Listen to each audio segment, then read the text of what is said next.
kemudian juga mengikuti CGP rekognisi, bergerak, menggerakkan. Saya akan bahas materi koneksi antar materi 1.4 oleh Ika Widyasari Aristawati yang kebetulan mengikuti CGP rekognisi angkatan 10 kelas 15. Untuk yang pertama, kesimpulannya adalah peran saya sebagai guru yang menuntun proses anak dengan menghamba pada murid, kemudian berpihak pada murid, dengan menyusun visi untuk pelayanan kemandirian dan pembelajaran yang tentunya berbasis berdiferensiasi, maka sebelumnya saya akan menyusun kesepakatan kelas yang disusun dengan semua murid. Kemudian untuk yang selanjutnya adalah refleksi dari modul 1.4. Untuk yang pertama, di sini adalah sejauh mana pemahaman Anda tentang konsep-konsep inti yang telah Anda pelajari di modul ini, yaitu tentang disiplin positif, teori kontrol, teori motivasi, hukuman dan penghargaan, posisi kontrol guru, kebutuhan dasar manusia, keyakinan kelas, dan segitiga restitusi. Adakah hal-hal yang menarik untuk Anda di luar dugaan Anda? Yaitu hal yang menarik di luar dugaan saya adalah pemahaman dan efek dari penghargaan. Ternyata yang selama ini saya beranggapan bahwa dengan penghargaan mampu membangkitkan motivasi, ternyata hanya motivasi yang bersifat eksternal atau ketergantungan. Untuk yang selanjutnya, pada poin yang kedua, yaitu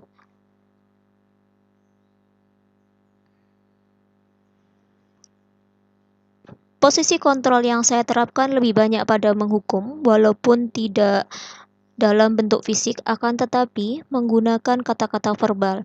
Misalkan jika ada murid-murid yang tidak mengerjakan, lebih ke mengancam terkait nilai. Ternyata hal ini bukan motivasi internal atau kesadaran sendiri, akan tetapi murid tidak mau berkonflik. Untuk yang selanjutnya, yaitu keyakinan kelas yang disusun bersama murid masih ada kata yang negatif, sehingga diperlukan evaluasi dan juga perbaikan dari keyakinan tersebut. Dan yang selanjutnya adalah penyelesaian masalah belum secara maksimal menggunakan penyelesaian secara restitusi dan juga posisi kontrol sebagai seorang manajer. Untuk yang selanjutnya, di sini adalah perubahan apa yang terjadi pada cara berpikir saya gitu dalam menciptakan budaya positif di kelas maupun di sekolah setelah mempelajari modul ini, yaitu berusaha menciptakan suasana kelas yang nyaman, aman, dan tentunya ini akan mendorong murid melakukan pelajaran berdasarkan motivasi intrinsik atau kesadaran sendiri sehingga hasilnya sesuai dengan harapan murid.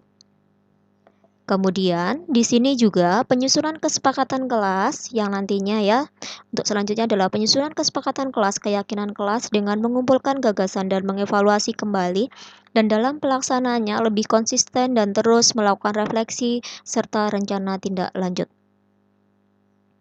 Yang selanjutnya adalah lebih maksimal dalam penyelesaian masalah dengan menggunakan segitiga restitusi dan menerapkan posisi kontrol sebagai seorang manajer.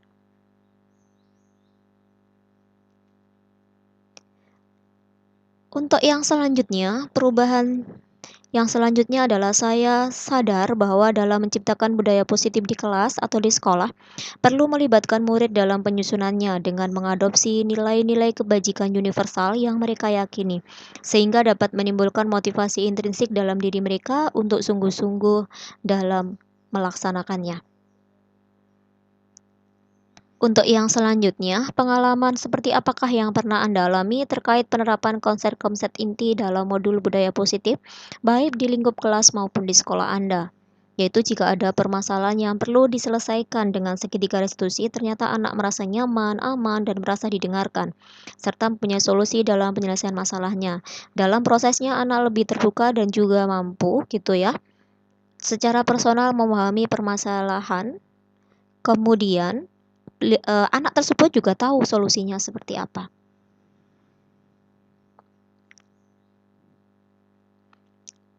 Untuk yang selanjutnya, bagaimanakah perasaan saya ketika mengalami hal-hal tersebut? Perasaan saya ketika mengalami hal tersebut yaitu sebagai seorang guru gitu ya, saya sangat senang sekali karena murid lebih mampu menyampaikan kondisinya. Kemudian selain itu mampu membentuk karakter profil pelajar Pancasila. Untuk yang selanjutnya adalah Terkait pengalaman penerapan, menurut saya hal ini baik yang sudah ada di kelas gitu kan, di lingkungan sekolah saya adalah disiplin positif dan ya latihan kelas yang disusun bersama dengan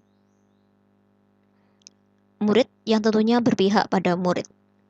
Kemudian yang selanjutnya adalah adapun yang perlu saya perbaiki adalah posisi kontrol guru yang selama ini cenderung sebagai penghukum, membuat merasa bersalah dan juga teman menjadi posisi pemantau dan manajer.